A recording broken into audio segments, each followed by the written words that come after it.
This is the most livable city in the United States, despite the fact that it has a place inside it where the poverty level and the unemployment levels are number one and number two in the entire nation.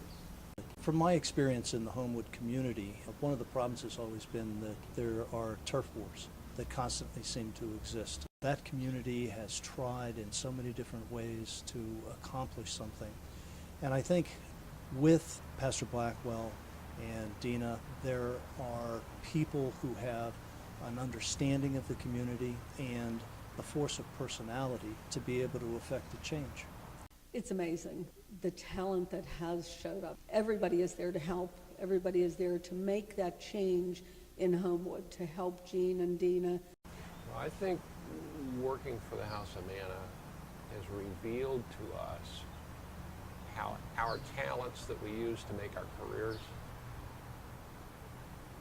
are now very useful and valuable in this effort, and how meaningful and fulfilling it is to discover this while we're building a community of faith. The thing that amazes me about this particular initiative is the fact that the resources of those that can do good in a community have all aligned themselves. There's a unique group of people that have come together. I think it's the right time within our society, and I think that these people have been able to bring their vision for what can be accomplished and to communicate that to others and get them as enthused with the idea. Everybody that I see involved in this work wants first and foremost to be faithful to God and to be an instrument for God's work in the community.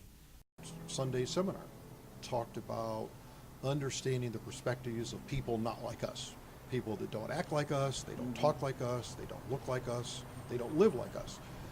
Well, this is that world where all those things are present in the House of Manna, and all I have to do is drive 12 miles.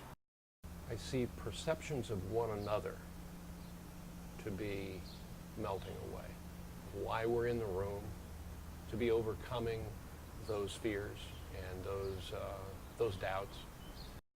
Friday nights are wonderful. The people that come there, some of them come there for the dinners, some of them come there to worship, to hear the message. But many of the people, when I say to them, where have you been? You haven't been here for 2 weeks. They just glow because they feel there is somebody that is looking forward to seeing me here. And that's always amazed me. I kind of hardened my heart, and I was apathetic to communities like Homewood and would just turn off my thinking about the hardships, the pain, but now I feel connected. You cannot go there and be in relationship with the folks that are there and not be changed yourself. It's possible for church to become a very routine sort of thing. You just show up, you sit in the pew for an hour, you hear a sermon, you sing some songs. There's a kind of routine that people can fall into. Getting involved in something like House of Manna, our experience is that faith becomes alive. People see God working in powerful ways. They see themselves in different ways. They see things that they're able to do as gifts from God. We're learning how to take what normally has been a big divide between us and them, here and there, and week by week, month by month, have that divide melt away. And all you see is a team of people collaborating and working together to fundamentally change the lives of the least of these who live in Homewood.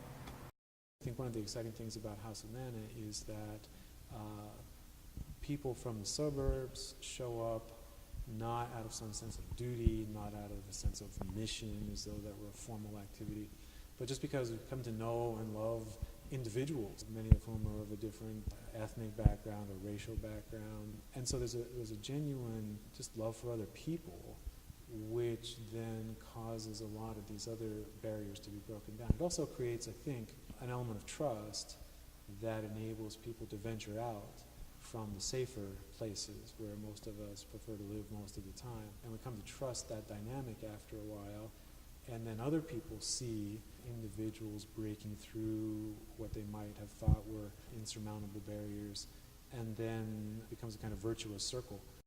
I can't think of any more obviously God-blessed effort than filling in this donut hole of injustice and poverty and hopelessness with the very talents that we've been blessed with.